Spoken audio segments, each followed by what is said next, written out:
এইচএসসির ফল প্রকাশের তারিখ নির্ধারণ।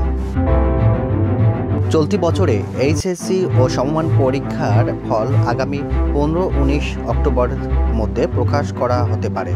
এই সংক্রান্ত একটি প্রস্তাব শিক্ষা মন্ত্রণালয়ে পাঠানো হয়েছে। মন্ত্রণালয়ের অনুমোদন পাওয়ার পর তারিখ চূড়ান্ত করা হবে।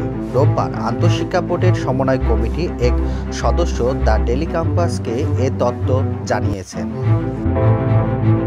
নাম প্রকাশ না করা সত্ত্বেও তিনি বলেন, আমরা 15-19 অক্টোবরের মধ্যে ফল প্রকাশের অনুমতি চেয়েছি।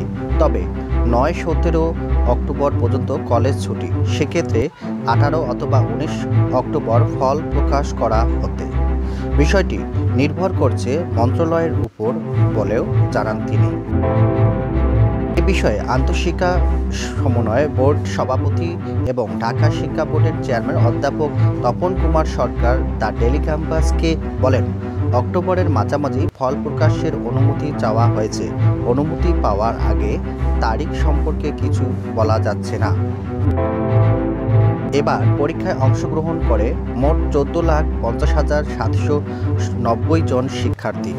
প্রথম দফায় প্রকাশিত রুটিন অনুযায়ী 8 দিন পরীক্ষা হওয়ার পর বৈষম্য বিরোধী ছাত্র আন্দোলনের কারণে সৃষ্টি পরিস্থিতি 18 জুলাই সব পরীক্ষা স্থগিত করা হয়।